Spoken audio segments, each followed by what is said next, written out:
Pati po ang mga kalahok sa 39th National Management Congress ngayong araw, nakiisa rin po sa pagtulong sa mga biktima ng Bagyong Yolanda. Ang panawagan po nila, wakasan na ang korupsyon sa pamahalaan para magamit ng tama ang kaba ng bayan, lalo na po ngayong maraming nangangailangan. May ulat on the spot si Jay Sabale. Jay? Pia, bago simulan ang programa ng 39th National Congress, nag-alay muna sila ng katahimikan para sa mga naging biktima ng nagdaang 7.2 earthquake at super typhoon. Kasalukuyan ginaganap ngayon ng 39th National Congress ng pinakaunang management organization sa Pilipinas, ang Philippine Council of Management. Ang grupo ay binubuo ng mga academe, businessmen, industrialists, financier at iba pa. Ang kanilang layunin, pag-usapan at masolusyonan ang current national issues. Sabi nga ni Emmanuel Santos, PhD, na tiga International Academy of Management and Economics, simula noon hanggang ngayon, 10% lang ng populasyon ng ating bansa ang may kontrol sa ating ekonomiya.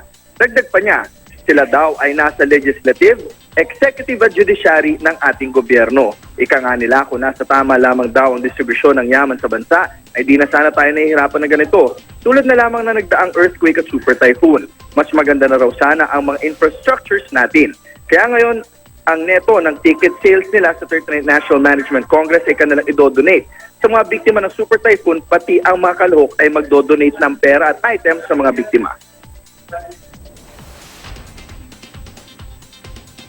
Inclusive economic growth means that the fruits or products, the output of gross domestic product should be shared by each and every Filipino. Hinahanap ko yung mga senador, yung mga congressman para they can volunteer.